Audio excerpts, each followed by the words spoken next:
오늘 말씀은 로마서 3장에 있는 말씀이 너무 많아서 대표적으로 가장 주제가 되고 핵심이 되는 말씀 두 구절, 로마서 3장 23절과 24절을 통해서 이제 로마서 3장 강해를 마무리를 오늘 하려고 합니다. 그런데요, 제가 여러분에게 너무너무나 많이 설명했었던 주제라서 이거를 이론적으로만 또 이야기를 하면 또 지루해 하시는 분들도 계실 것 같고 해서 여기에 해당이 되는 예에 해당이 되는 인물이 없을까 성경에. 그러다가 지금 이제 아침 기도회 주간에 우리 매일 성경에서도 히스기야 왕에 대한 본문이 계속 나오잖아요. 오늘 또 므낫세 왕이 나올 텐데요. 공교롭게도 묵상해 보니까 이 히스기야 왕과 므낫세 왕이 오늘 이 로마서 3장 23절 24절 말씀을 잘 우리에게 설명해 줄 수 있는 그 예가 되겠더라고요. 그래서 오늘은 히스기야의 실패와 므낫세의 회복을 통한 예수 그리스도 안에 있는 구속의 은혜가 사실은 부재입니다. 그걸 통해 값없이 의롭다 하시는 은혜가 우리에게 주어지게 된 것이죠. 그러면 히스기야 왕과 같은 경우는 로마서 23장 23절에 해당이 될까요? 24절에 해당이 될까요?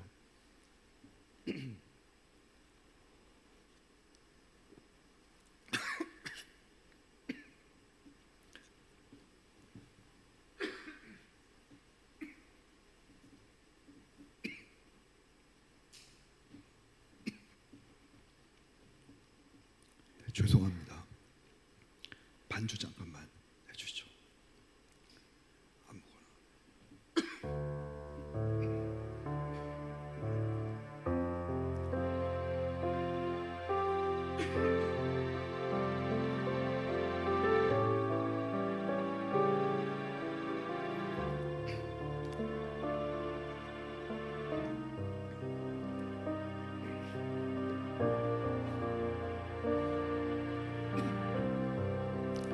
네, 됐습니다. 주의를 끄는 방법도 하나님이 각양각색으로 역사하시는 것 같습니다. 죄송합니다. 물을 먹다가 사례가 들려서 또 이런 걸로 또 하나님이 주목을 또 끌게 하시네요. 예. 그러니까 히스기야 왕 같은 경우는 로마서 3장 23절에 해당이 된다라고 저는 생각이 들었습니다. 모든 사람이 죄를 범하였음에 하나님의 영광이 이르지 못하더니, 여기에 역설이 있는 것이고요. 그러면 므낫세 왕은 24절에 해당이 되는 것이죠. 예수 그리스도의 속량의 은혜로 값없이 하나님 안에서 의롭다함을 얻게 되는 그런 은혜를 얻는 자가 므낫세 인생이 될 수 있다. 사실 역설입니다. 왜 그러죠? 히스기야 왕은 믿음이 좋은 왕이고 성군이었고요.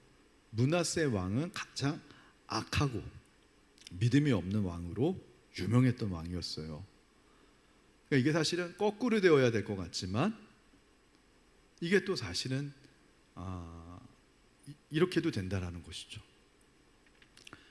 그러면서 그럼 히스기야 왕이 왜 로마서 3장 23절에 해당이 될 수 있을까를 좀 살펴보려고 하는데요. 이거를 통해서 이제 자연스럽게 로마서 23장 말씀과 24절 말씀이 우리에게 이해가 되고 더 깊이 깨달아지는 시간이 됐으면 좋겠습니다. 히스기야 왕은 어땠냐? 일단 기쁨이 있는 자였어요. 역대하 30장 26절 27절에 보니까 예루살렘에 큰 기쁨이 있었다라고 나옵니다. 이스라엘 왕 다윗의 아들 솔로몬 때로부터 이러한 기쁨이 예루살렘에 없었더라. 그때의 제사장들과 레위 사람들이 일어나서 백성을 위하여 축복하였으니 그 소리가 하늘에 들리고 그 기도가 여호와의 처소에 하늘에 이르렀더라고 나오는데요. 여기서 보면 26절에 큰 기쁨이 있었다라고 나와요. 이 큰 기쁨은 누가 주신 기쁨일까요? 하나님이 주신 기쁨이에요. 왜 그러냐면 히스기야 왕이 하나님 보시기에 정말 믿음 예쁜 행동을 했어요. 그동안 이스라엘 백성들이 유월절을 다 잊어버렸거든요. 근데 유월절을 다시 회복시킨 거, 히스기야의 종교 개혁으로 유명하잖아요. 근데 이 정말 마음을 다하고 진심을 다해서 유월절을 회복하고, 사실 이 유월절을 회복을 하려고 했었던 이유는요, 살려고요. 히스기야 왕이 살려고. 나도 살고 남유다 왕국이 그때, 자세한 말씀은 나중에 드릴 수 있으면 드리겠지만 굉장한 위기였거든요. 이 큰 위기 앞에서 살기 위해서 유월절을 회복한 거예요. 여유가 있어서 예배드린 게 아니라, 오늘 이 자리에 나오신 분들 가운데 평안하고 여유가 있어서 예배 나오실 수 있는 분은 정말 은혜입니다. 그러나 더 큰 은혜는요, 이 자리에 나오지 않으면 난 살 수 없기 때문에, 하나님 앞에 나오지 않으면 살 수 없는 인생이라고 고백해서 나오신 분들은, 그분들은 또 더 큰 은혜가 있을 줄로 믿습니다.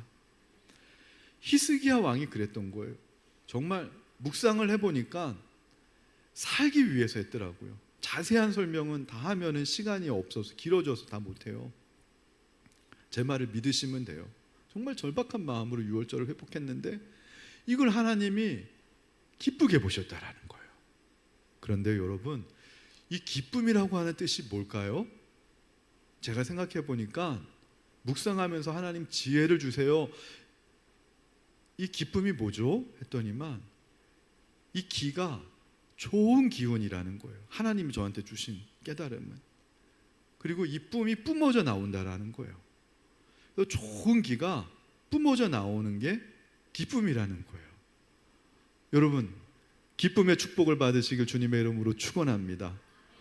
여러분 옆에 계신 분을 보면서 아우, 좋은 기운이 뿜어져 나오시는 것 같아요, 이렇게 하면서 축복해 주실까요? 예. 네. 이게 좀 약간 이상한 쪽으로 가는데, 네, 그런 기는 아니고요.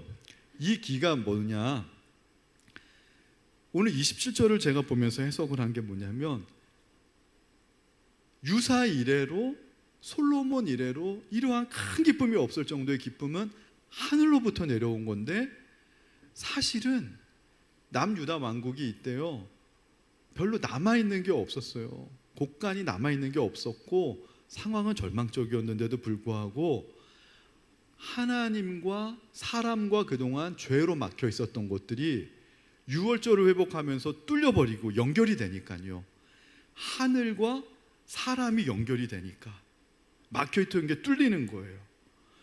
그러면서 하나님의 좋은 기운을 사람이 받아서 이게 뿜어져 나오게 되니까 사람과 사람 사이에 막혀져 있었던 관계들도 회복이 되는 거예요. 뚫리는 거예요. 할렐루야. 그러면서 예루살렘의 유래를 찾아볼 수 없는, 역사에서 찾아볼 수 없는 기쁨이, 큰 기쁨이 있었더라. 이 기쁨은요, 뭔가 돈이 있어야지 기쁠 것 같고, 자녀가 잘 돼야지만 기쁠 것 같고, 내가 건강해야지만 기쁠 것 같은데, 이 당시 히스기야 왕과 유대 사람들이 느꼈던 기쁨은요, 상황과 환경을 초월하여서 온 기쁨인데, 이 기쁨이 하나님으로부터 좋은 기운을 받아 이걸 뿜어져 나오니까 사람들의 마음들도 다 하나가 되는 걸, 그래서 저주받은 땅도 그 땅까지 축복을 받는 거예요.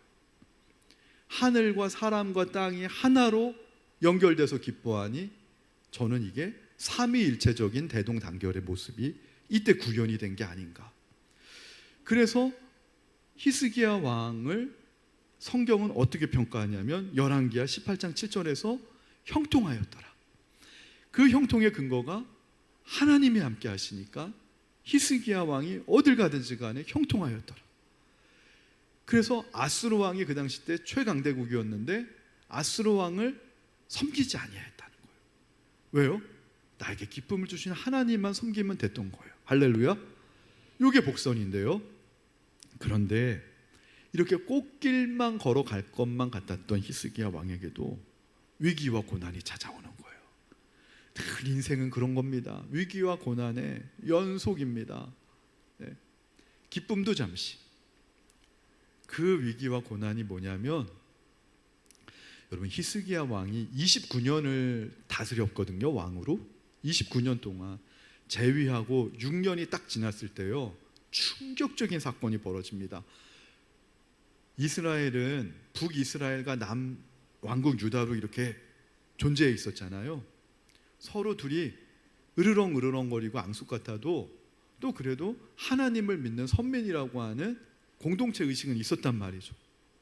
근데 많은 위기가 있었어도 그래도 잘 버텨냈던 북왕국 북이스라엘이요, 히스기야 왕 재위 6년에 아수르 군대에 의해서 수도 사마리아가 함락당하고 지도상에서 사라져버리는 충격적인 일을 목도한 거예요. 여러분, 왕이 느끼는 두려움은 얼마나 대단할까요? 한 나라의 존폐를 책임지는 자리에 있는 히스기야 왕으로서는 국가가 한순간에 지도에서 사라질 수도 있구나 하는 것 사실이 엄청난 충격과 두려움으로 다가왔을 거예요. 그래서 더 여호와를 힘써 의지하고 그 다음에 하나님 앞에 나아가려고 애썼던 거예요. 그런데 문제는요, 꼭 이론과 실제는 다르다는 거예요. 신학교 때 배운 목회 수업과 교회 현장에 나와가지고 부딪힌 현실은 너무 다른 거예요. 훈련소 때 받았던 그 군사 재래 교육과 진짜 실전에 투입되면은 너무 다른 거예요. 히스기야 왕 14년에 북왕국 이스라엘이 멸망되고 난 지 8년 후에요, 갑자기 아수르 군대가 예고도 없이 쳐들어옵니다, 남유다를. 그때 히스기야 왕은 저는 이해를 해요. 평상시 때는 하나님을 잘 경외하고 하나님만 이렇게 따랐던 히스기야 왕도요, 정말 비상시가 되니까 목숨이 왔다 갔다 하고 나라의 운명이 오락가락하는 풍전등화의 상황에, 절체절명의 상황에 빠지게 되니까 순간 하나님을 잊어버리게 된 거예요. 순간 하나님을 잊어버리게 되고 급하게 자신이 쓸 수 있는 모든 인간적인 방법을 동원하는데 믿지 않는 사람들과 똑같은 거예요. 그 전에 여호와를 알지 못했던 왕들과 똑같이 히스기야 왕도 행하더라는 거예요. 그것이 바로 무엇이냐면, 일단 사자를 보내서 아수르 왕 사네립이었는데요, 사네립이 하나님보다 더 크게 보였던 거죠, 사실은.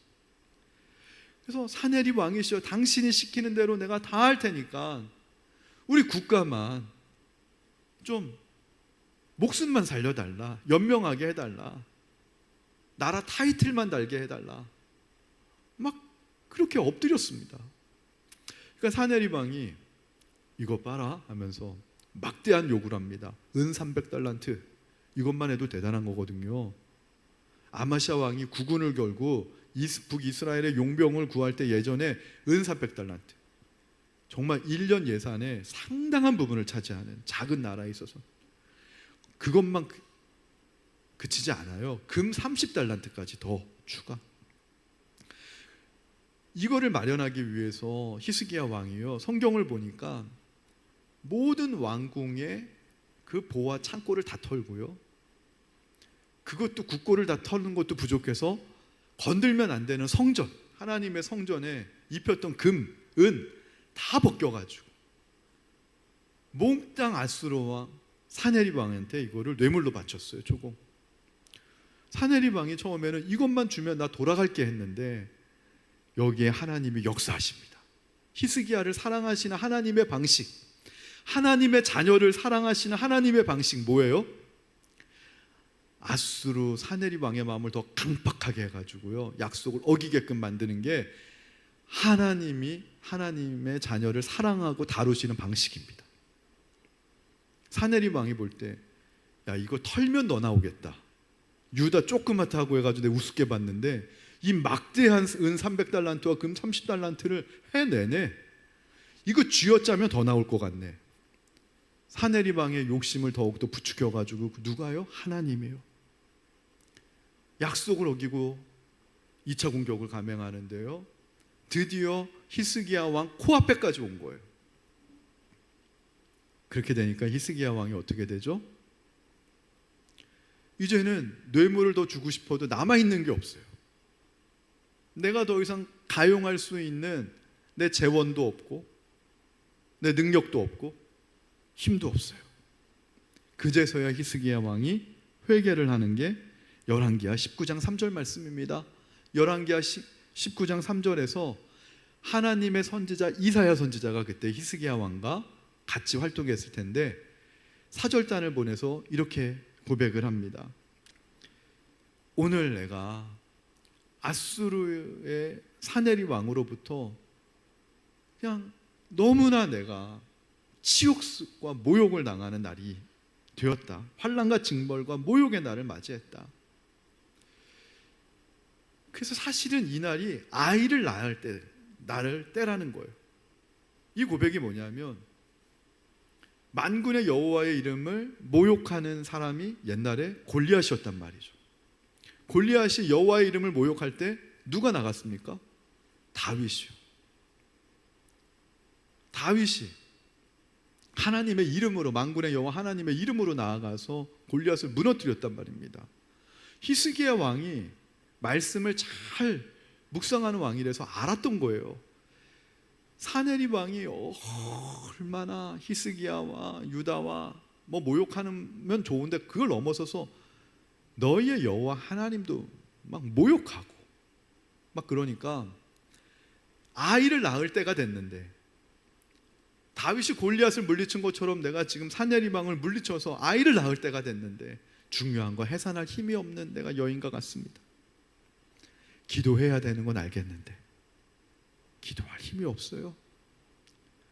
목사님, 말씀 읽어야 되는 거 알겠는데 내가 요즘 내 상황에 너무 현실에 짓눌리고 찢겨서 말씀을 읽을 여유도 없고 힘도 없습니다.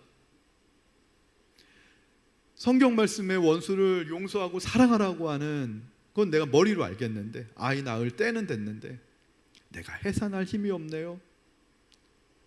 될 대로 되라. 제 지금 자포자기입니다. 이런 상황인 거예요. 근데 이거를 하나님은 히스기야 왕의 회개로 받아준 거예요. 회개라고 하는 것을 이걸 통해서 우리가 어떻게 정리할 수 있냐면요, 하나님 앞에서 나의 영적인 주소를 정확하게 인식하고 깨닫고 고백하는 것, 하나님 앞에 내가 누구인지를 정직하게 인식하는 것, 그게 회개의 첫 시작이라는 거예요. 한마디로 뭡니까? 하나님은 전능하시지만 나는 해산할 힘도 없는 연약한 인간입니다. 여러분, 행위와 행함의 차이를 아십니까? 행위와 행함이 사전적으로는 똑같아요. 근데 성경에서는 그 의미가 180도 다릅니다. 행위는 뭐냐면 자기의 의로 하나님의 의에 이르려고 하는 행위, 그거를 율법의 행위라고 로마서에서 계속 얘기하는 거예요. 그 행위는요, 그건 회개해야 될 거예요. 근데 행함은 뭐냐면 하나님의 은혜로 구원받은 게 감사해서 자원하여서 감사함으로 하나님 앞에 충성하고 의롭게 살려고 막 발버둥 치고 노력하는 것, 그건 행함이에요. 야고보서 기자는 믿는 자는 행함이 있어야 된다. 믿음에 행함이 있어야 된다. 그것이 열매다. 행함은 우리가 상급 구원으로 가는 아주 중요한 열쇠입니다. 그러니까 그리스도인은 하나님의 은혜에 감사하여서 의를 행해야 됩니다. 충성스럽게 행해야 됩니다. 막 화로가 팔딱팔딱 뛰듯이 우리 기독교인은 하나님의 은혜 받아서 팔딱팔딱 뛰는 그런 매력적인 인생이 되시기를 주님의 이름으로 축원합니다. 그런 행함은 필요한 거예요. 근데 자기의 의로 내 야망과 욕심을 이루기 위해서, 내가 완전해지기 위해서 내가 스스로 말씀을 지키려고 하는 것은 율법의 행위, 그건 위선이라는 거예요. 근데 해산할 힘도 없다는 것은 무엇이에요? 하나님 앞에서 거룩하게 행할 능력이 없다라는 거예요. 뭐였다라는 거예요? 나의 모든 그동안의 수고와 노력은 율법의 행위에 불과했다라는 거예요. 하나님이 기뻐하실 만한 행함이 도달할 수 없다라는 거예요. 나는 그런 능력이 없다라는 거예요. 그걸 하나님이 회개로 보신 거예요. 히스기야의 회개로 보고 하나님이 한 천사를 보내셔가지고 아수르 군대가 18만 5천 명이었는데 엄청난 정예 병력이었는데 자고 일어나니까 하나님의 천사가 다 죽여버려서 성경은 송장이 되었더라. 기적과 같은 승리를 하나님이 안겨주셨습니다. 그리고 나서 중요한 게 열왕기하 20장 1절이에요. 열왕기하 20장 1절이 뭐예요? 그때에 라고 나옵니다. 그때에 라고 나오는 것은 히스기야가 병들어 죽게 되매, 히스기야가 또 병에 걸리는데요. 병들어 죽게 되는 그 시점을 그때에라고 했습니다. 근데 보통은 우리가 아수르의 그 침략 이후에, 하나님이 아수르를 물리쳐 주시고 난 이후에 히스기야가 교만해져서 죽을 병을 하나님이 걸리게 하셨다라고 성경을 읽기가 쉽습니다. 왜냐하면 열왕기하 19장에 아수르에 대한 사건이 마무리가 되고 20장부터 그때에 라고 나오니까. 근데 성경은요, 연대기적으로 편집하지 않는 경우가 종종 있다고 말씀드렸죠. 선지자적인 편집이라고 제가 말씀드렸는데, 이 그때에는 언제냐?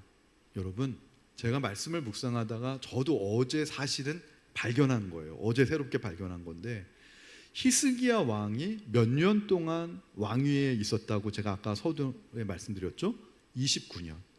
그러면 히스기야 왕이 죽을 병 걸린 이후로 고침받아 생명 연장을 받은 횟수가 몇 년이죠? 15년. 29에서 15 빼면은 몇 년이죠? 제위 14년이에요. 근데 아까 제위 14년에 어떤 일이 벌어졌다고요? 아수르 왕이 쳐들어온 거예요. 그러면 아수르 왕이 유다를 공격한 횟수랑 히스기야가 죽을 병에 걸린 횟수가 제위 14년, 똑같은 연도라는 거예요. 자, 그러면 이 그때가 언젠지를 추론해 봅시다. 히스기야가 병들어 죽게 된 시점이 아수르 왕이 유다를 공격하기 전일까요? 후일까요? 아니면 그 중간일까요? 언제일 것 같아요? 그 정답은 성경으로 봐야 되겠죠. 열왕기하 20장 6절, 우리 방송실 띄워주세요. 다 함께 읽겠습니다. 시작. 내가 내 날에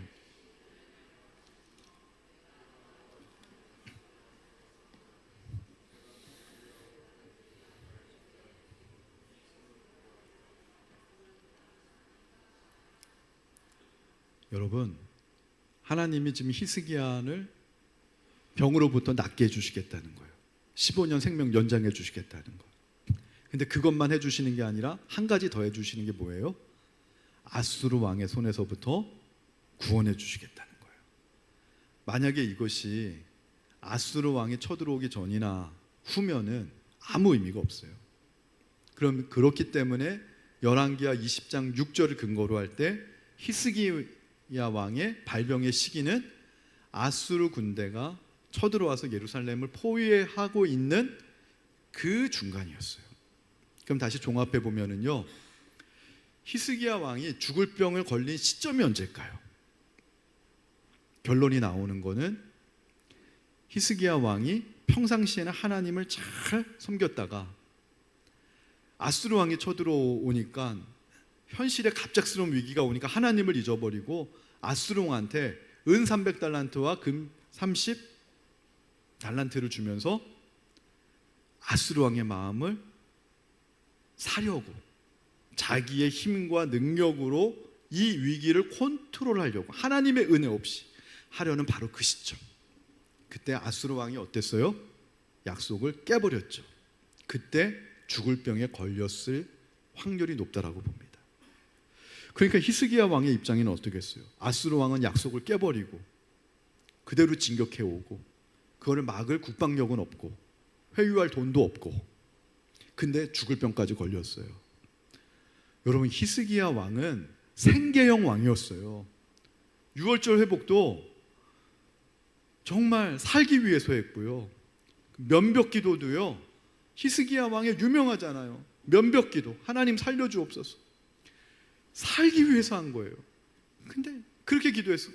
하나님, 나 하나 죽는 건 상관없지만 아수르 군대가 와가지고 우리나라 함락하기 직전에 왕까지 이렇게 하나님 앞에 불순종해서 죽어버리면 이거 하나님의 영광이, 이거 다 하나님의 영광에 정말 먹칠당하는 거 아닙니까?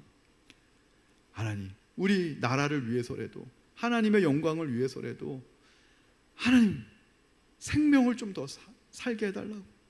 내가 나 쫓아고 살게 하는 게 아니라 하나님 살려주시면 하나님의 영광과 이 민족을 위해 살겠습니다. 그렇게 기도했을 거라고. 왜냐하면은 6절에 답이 다 나오는데, 자, 하나님께서 히스기야 왕의 기도에 응답해 주신 이유가 나와요. 뭐예요? 내가 나를 위하고. 하나님이요, 하나님을 위하여 히스기야 왕의 기도에 응답해 주시겠다는 거예요. 두 번째는 내 종 다윗을 위하여 히스기야의 기도에 응답해 주시겠다는 거예요. 그러므로 우리가 히스기야 왕의 기도를 해석할 때 히스기야 왕은 벽을 보면서 하나님 앞에 강청할 정도로 강청 기도를 드렸기 때문에 그 강청 기도에 못 이겨서 하나님의 마음이 감동해서 히스기야의 기도를 들으시고 15년을 연장해 주셨다, 이렇게 해석하는 게 아니고요. 그런 해석이 기복적인 해석이라고 저는 생각을 하고요. 오늘 말씀에 의하면 히스기야 왕은 그냥 잠깐 정신이 잠깐 나갔던 거예요. 너무나 큰 고난이 오니까. 그랬다가 아무것도 남은 게 없고 정말 이제는 죽음을 직면하는 상황이 오니까 그제서야 정신 차리고 하나님의 자녀로 돌아온 거예요. 제자리로 돌아온 것뿐이에요. 제자리로 돌아오기만 하면은 하나님이 아브라함에게 한 약속 있잖아요. 내가 너로 하여금 모든 민족의 근원이, 복의 근원이 되게 하겠다. 히스기야는요, 다윗, 히스기야, 예수 그리스도로 가는 아주 중요한 구속사의 징검다리 역할을 하는 중요한 인물이에요. 히스기야 왕이 강청 기도를 막 하나님 앞에 감동적으로 해서 하나님이 들어준 게 아니고요.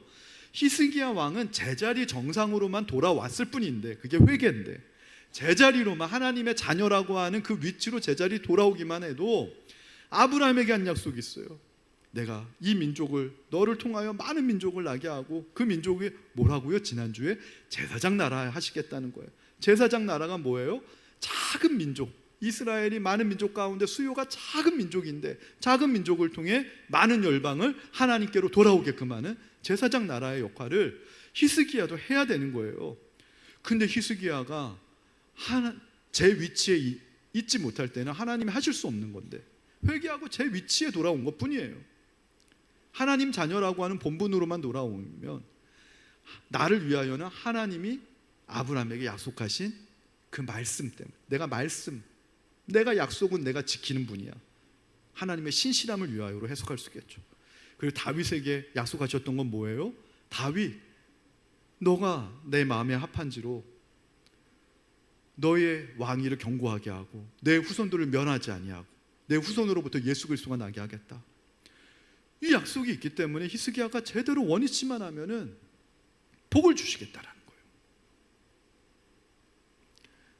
여러분, 그런데요, 그 다음에 바벨론의 사절단이 옵니다. 바벨론의 사절단이 와가지고요, 히스기야 왕이 여기서 실패하는데 간단하게만 설명드리면, 바벨론의 사절단이 왔는데 모든 곡간을 다 보여준 거예요. 모든 병기고를 다 보여준 거예요. 이게 어떤 것을 의미하냐면, 복을 주시는 분은 누구예요? 하나님. 히스기야에게 복을 주신 분. 요거 잠깐 설명해 드려야 되죠. 히스기야 왕이 병에 걸렸다라는 소식을 듣고 바벨론에서 사절단을 보냅니다. 근데 이 바벨론 사절단이 옛날엔 걸어와야 됐잖아요. 몇 달 걸려서 도착해 보니까 상황이 180도 바뀐 거죠. 병에 걸려 죽을 뻔한 히스기야 왕은 지금 어때요? 하나님의 은혜로 쌩쌩하게 살아있고, 곧 함락당할 것 같았던 예루살렘은 어때요? 하나님의 천사가 하룻밤 만에 18만 5천 명을 죽여버려가지고 대승을 거뒀어요. 대승을 거두니까 그 사이에 바벨론 사절단이 올 때 어떤 일이 벌어졌냐면요, 역대기 하에 보면은 승리한 아수르를 물리친 이 히스기야 왕한테 서로 잘 보이려고요, 모든 열방과 사람들이 와서 예물을 드려가지고 비었던 곳간이요 몇 배나 더 풍성하게 차고 넘쳤다라는 거예요. 할렐루야. 여러분, 회개하면은요 영혼만 잘 되는 게 아니라 곳간도 채워집니다. 곳간이 중요한 건 아니에요. 근데 하나님 보면 꼭 채워주시더라고요. 애굽에서 나올 때도요, 그들의 영혼이 살기 위해서 애굽에 나오겠지만 애굽에 있는 모든 금은 재화와 가축들은 하나님이 손에 주셔가지고 나오게 하셨어요. 할렐루야. 꼭 기억하시기 바랍니다. 왠 줄 아세요? 풍성함이 있어야 하나님의 일도 인색하지 않고 할 수 있기 때문에 그렇습니다. 할렐루야. 인색하지 않고 하나님의 일을 하기 위해서 하나님은 풍성한 은혜도 채워주시는 거예요. 그래서 히스기야 왕이 바벨론 사절단을 맞이했을 때 바벨론 사절단이 어리둥절한 거예요. 이게 어찌 됩니까? 이 땅에 나타난 기적을 물었다 그래요. 근데 히스기야 왕이 그러면 누구 자랑해야 되죠? 하나님. 근데 히스기야 왕이 뭘 자랑한 거예요? 하나님이 주신 축복. 그래서 이 많은 곡간을 벌하고 이 금과 은을 보라고, 이 무기고에 있는 이 병기들을 보라고. 그랬더니 이사야 선지자가 와서 왕이시여 얼만큼 보여줬습니까? 바벨론 사절단한테 다 보여줬습니다 얘기하니까 이제 하나님의 심판이 임해서, 하나님의 진노가 임해서 왕이 바벨론 사절단에게 보여준 이 모든 금과 은과 보화와 보물과 병기가 다 바벨론으로 하나님이 옮겨가게 하실 것이다. 이게 멸망에 대한 선고예요. 유다의 멸망에 씨앗을 직접적으로 잉태시킨 왕이 놀랍게도 믿음이 좋은 히스기야 왕이었다라는 거예요. 자, 그러면 여러분, 왜 하나님은 이렇게 하셨을까요? 자, 역대하 32장 31절입니다. 자, 다 함께 읽어볼까요? 시작. 그러나 바벨론 만백들이 히스기야에게 사신을 보내요 그 땅에 나타난 이적을 물을 때에 하나님이 히스기야를 떠나시고 그의 심중에 있는 것을 다 알고자 하사 시험하셨더라. 히스기야가 평상시에 하나님의 복을 받을 때는 여호와를 잘 경외했지만 하나님 궁금하셨던 거예요. 위기 가운데 속에서도, 비상시에도 나에 대한 마음이 여전할까? 그 마음속에 무엇이 들어있는지를 알고자 시험하셔서 아수르 군대도 보냈던 거고, 죽을 병도 걸리게 하셨던 거고, 바벨론 사절단의 유혹도 통과하게 하셨던 거예요. 근데 히스기야 왕은 통과했습니까? 실패했습니까? 실패했죠. 그게 뭐라고요? 로마서 3장 23절. 모든 사람이 죄를 범하며 하나님의 영광에 이르지 못하더라. 근데 반대로요, 므낫세는요 악한 왕이었습니다. 그래서 아수르 군대가 쳐들어와서 포로로 잡아가서 바벨론의 포로로 끌려갔습니다. 근데 므낫세가 포로로 끌려가는 중에 그때 하나님 앞에 회개합니다. 그러니까 하나님이 어떻게 하셨어요? 므낫세를 다시 예루살렘에 돌아오게 하고 회복해 주셨습니다. 므낫세 같은 이 악한 왕이랄지라도 예수 그리스도 안에 있는 속량으로 말미암으며 다 하나님의 은혜로 값없이 의롭다함을 받을 수 있다는 것이죠. 그래서 말씀 결론 맺습니다. 여러분, 히스기야 왕은 정말 믿음 좋은 사람이에요. 우습게 볼 수 없어요. 히스기야 왕이 이렇게 믿음이 좋아도 실수하고 넘어지는 건 우리 인간의 연약함을 대변하는 거라고 봐요. 히스기야 왕도 이렇게 넘어진다면 하물며 저 같은 목사는 더하면 더했지 안 그럴 수 없습니다. 근데 이런 히스기야 왕의 실패를요 누가 만회해 주셨죠? 누가 회복시켜 주셨죠? 히스기야의 왕의 실패로 유다는 결국 멸망당하게 되지만 이 하나님의 심판으로부터 누가 해방시켜 주시고 다시 회복시켜 주셨죠? 예수 그리스도. 할렐루야. 그래서 예수 그리스도의 은혜만 있으면 히스기야의 실패도 얼마든지 회복되고 만회가 될 수 있다. 그리고 므낫세 같이 악하고 소망이 없고 절망적인 상황이라도 예수 그리스도의 은혜 안에 들어가면 의롭다 하신, 값없이 의롭다 하신 하나님의 은혜를 덧입을 수 있다. 그래서 이번 한 주도 여러분 하나님의 은혜에 감사하며 하나님을 자랑하며 하나님이 주신 내 축복을 자랑하는 그런 좀 인생이 아니라요, 저는 알아요. 하나님이 왜 내게 주신 축복을 자랑하는지. 제가 옛날에 그랬는데 인정받고 싶어서, 제 마음에 진짜 평안이 없어서, 사람들에게 좀 잘 뭔가 보여서 인정받고 싶어서. 그럴 때는 하나님이 내게 이런 축복 주셨다, 하나님이 날 이렇게 사랑하신다, 하나님이 주신 축복을 막 내가 자랑하고 있었더라고요. 근데 진짜 하나님을 내가 품게 되니까 하나님이 주신 축복보다 하나님을 더 자랑하게 되고, 오늘 설교 때도 하나님을 정말 얘기하고 싶은 거예요. 하나님의 마음이, 여러분을 향한 하나님의 그 은혜가 그게 진짜라는 거예요. 그럴 때 하나님이 주신 이 축복도 우리가 쏟아부어지지 않고 하나님의 영광을 위해서 사용하면서 살 수 있는 거 아니겠습니까? 그렇게 사는 은혜가 있길 주님의 이름으로 축원하며, 우리가 이 시간 다 함께 찬양 부르고 싶은 게 은혜 아니면 나서지 못하리. 우리 찬양하도록 하겠습니다.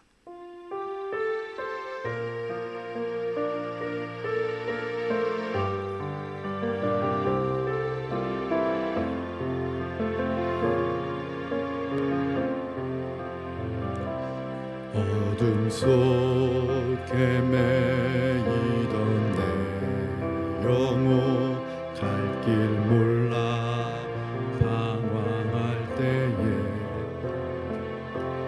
주의 십자가 영광의 그 빛이 나를 향해 비추어 주셨네. 주홍빛보다 더 붉은 내 주 그리스도의 피로 씻기어 완전한 사랑 주님의 은혜로 새 생명 주께 얻었네. 은혜 아니면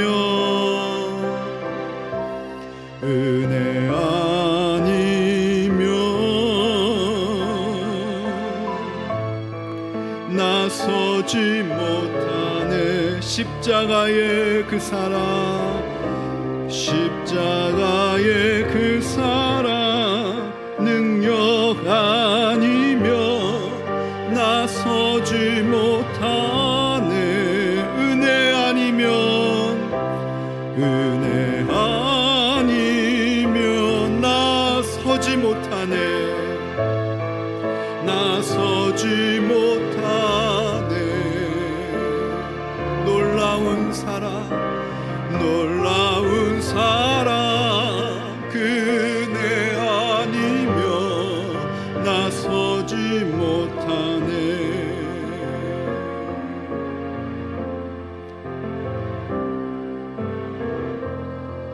력과 의지가 아닌 오직 주님의 그 뜻 안에서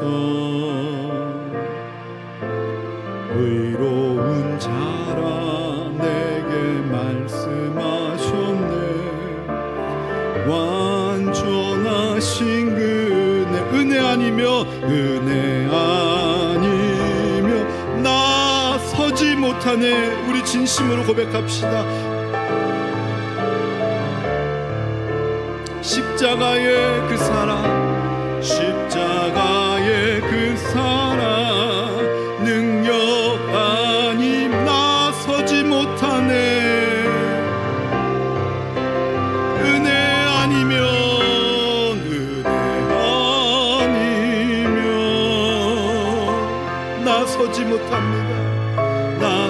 나서지 못하네.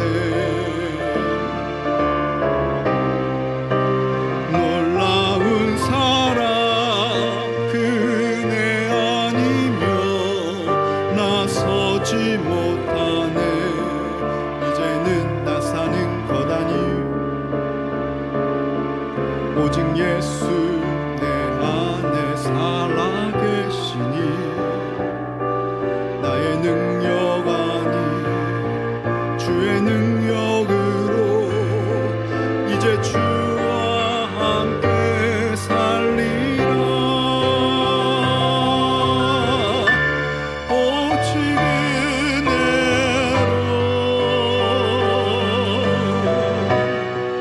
나 살아가리라.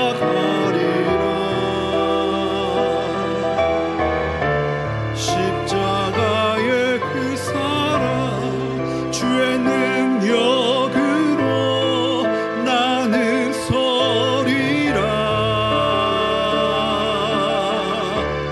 주의 은혜로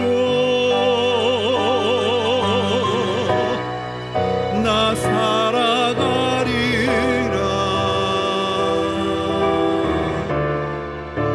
십자가 사랑 그 능력으로 나 살리라. 주 은혜로 나 살리라. 자, 우리 짧은 시간이지만 기도했으면 좋겠습니다. 그렇게 믿음이 좋은 히스기야 왕도 성군이고 히스기야 왕과 같은 왕을 보지 못했다라고 칭찬받았던 그 믿음이 좋은 히스기야 왕도 언젠가는 실패합니다. 하나님의 축복을 너무 받으니까 사실 실패했던 거예요. 하나님의 은혜와 축복을 자랑하다 보니까 정작 중요한 하나님 자랑하는 걸 잊어버린 거죠. 근데 하나님의 은혜와 축복을 자랑하는 게, 하나님의 선물을 자랑하는 게 하나님 보실 때는 하나님을 자랑한 게 아니라 히스기야 네 자신을 자랑한 거다. 결국 자기 자신을 자랑하는 걸로 귀결되어서 모든 사람이 죄를 범함에 하나님의 영광에 이르지 못하였더라는 말씀에 예가 되었습니다. 그러나 낙심하지 말 것은 므낫세 같이 악한 왕도 참으로 회개하면, 돌이키면 다시 하나님이 구원하시고 회복시켜 주시고 그런 은혜가 있어요. 히스기야 왕의 실패는 그럼 어떻게 끝나지? 걱정하지 마십시오. 예수님이 다 그 히스기야 왕의 실패를 만회해 주셨습니다. 예수님이 다 회복시켜 주셨습니다. 그래서 오늘 로마서 3장 24절에 바울은 그리스도 예수 안에 있는 속량으로 말미암아 하나님의 은혜로 값없이 의롭다 하심을 얻은 자가 되었느니라. 이 고백으로 마틴 루터 목사님이 그 옛날에 혹독한 핍박과 박해 속에서도 종교개혁을 완수해낼 수 있었던 거 아닙니까? 고난과 위기 속에서도 값없이 의롭다 하심을 얻은 자가 되신 여러분 축하드리고요, 그 은혜로 한 주 동안도 승리하게 해달라고 이 시간 주님의 이름 한번 외치고 우리 1분만 기도하겠습니다. 주여 하나님 아버지, 하나님의 은혜 아니면 설 수 없습니다. 예수 그리스도의 속량으로 말미암아 하나님의 은혜로 값없이 의롭다 하심을 받은 자가 내가 된 것, 이 은혜를 잊지 않게 하시고 이 은혜로 살아가는 우리의 인생이 되게 하여 주옵소서. 그리하여 일이 일비하지 않기 원합니다. 히스기야의 형통함에 일이하고 므낫세의 악함과 심판의 포로에 일비하는 그런 인생이 아니라 예수 그리스도 은혜 안에서 일이 일비가 아니라 일체에 만족하는 비결을 배우는 평안과 감사의 삶을 살게 도와주옵소서. 예수님의 이름으로 기도하옵나이다. 아멘. 모두 자리에서 일어나시겠습니다. 여러분은 세상에 나가서 빛과 소금의 사명을 감당하는 주님의 제자가 되시기를 바랍니다.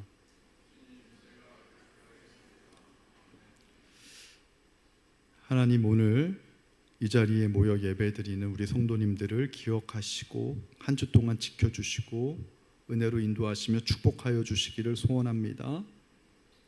히스기야를 보면 하나님의 형통함과 축복 안에 일이 할 것도 없고, 므낫세를 보면 그의 악함과 저주와 심판으로 일비할 것도 없고, 사도 바울이 우리에게 알려준 것처럼 어떤 상황에서든지 간에 만족하는 일체의 비결로 모든 염려를 내려놓고 감사함으로 하나님께 아뢰고 하나님이 지켜주시는 마음의 평안으로 한 주간 살아가게 하여 주옵소서.